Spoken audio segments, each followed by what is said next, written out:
It is 14th of August, 1947, for India. It's a day to celebrate independence from British rule. But for millions of Indians, it will be a day to remember for all the wrong reason. It was on this day that India was split, partitioned into modern-day India and Pakistan. It was a traumatic birth for both the countries. Millions were killed. Millions more women, children, the elderly, all caught in the chaos. But why did it happen? Why was India split? You know, even today, there is a lot of misinformation. It was floated in the early 20th century by a man called Muhammad Ali Jinnah. He led the Muslim League. He demanded a separate state for Muslims in India.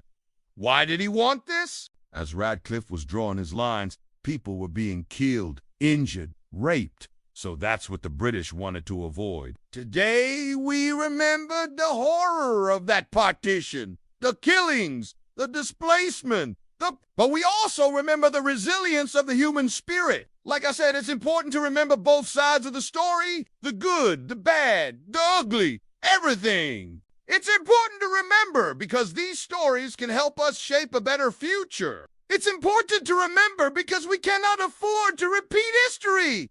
They were in a hurry to leave. They were also in a hurry to declare that we did try our best. Look at these! Mountbatten tried to convince the Indian leaders to delay independence by a year so that they could sort out the mess. But the leaders refused.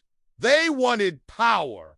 They didn't want to wait. And once power was handed over, it was up to them to deal with the mess. Because he feared that after independence, Muslims would be a minority community in a Hindu-dominated India. So, to protect the interests of Muslims, Jinnah demanded a separate state. The British were kind of like, okay, sure, why not? Let's cut India into two pieces. Sounds easy, right? Well, not really. Do you know how many areas were a part of British India? There were 565 princely states. Some were ruled by kings, others by queens. Some were ruled by princes. Then there were British territories, and these were directly ruled by the crown. So the first challenge was to convince all these states to join, either Pakistan or India, or remain independent. That was challenge number one. Challenge no. 2 was the logistics.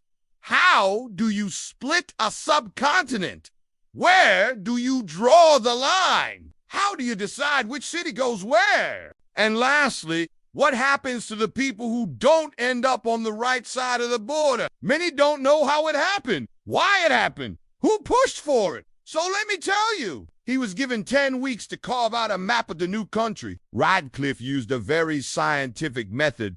He just drew lines on a map. These lines became borders. Radcliffe awarded Punjab, Bengal, and Assam to India, Sindh, Baluchistan, and the former princely states of Junagadh and Kashmir to Pakistan. As for Delhi, Mumbai, Kolkata, and Chennai, they were declared Union territories, which meant that their status would be decided later. 75 years later, we are still trying to unpack the pain, the trauma, and the stories of that. One such story is from the last Viceroy of India, Lord Mountbatten. He oversaw the transfer of power. He also oversaw the partition. And before he left India, he wrote a letter to his daughter, a heartbreaking letter. He wrote about the human cost of partition, something that no one else had really spoken about. Mountbatten wrote about the killings, the burning of homes, the mass rape. And he also wrote about the resilience of the human spirit. This is part of what he wrote.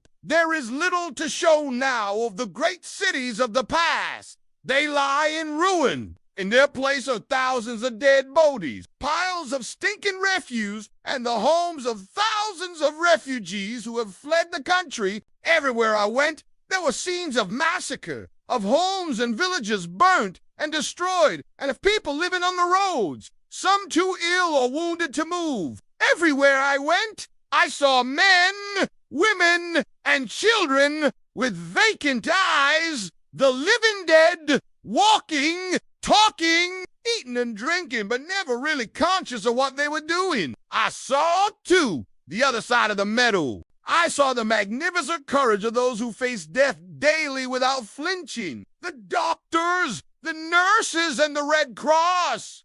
It is a heartbreaking account, but it's important to remember this while we celebrate 75 years of independence. Yes, India got freedom, but at what cost? Hello, and welcome to this show. I'm the host, and we told you that India's partition was a traumatic affair. So, first things first, the idea of a Hindu India and a Muslim Pakistan was not new. So here's how they decided to go about it. A Radcliffe was appointed. He was an Englishman. But the biggest problem was the people. The result was this: one of the largest migrations in human history. Around 14 million people were displaced. 14 million!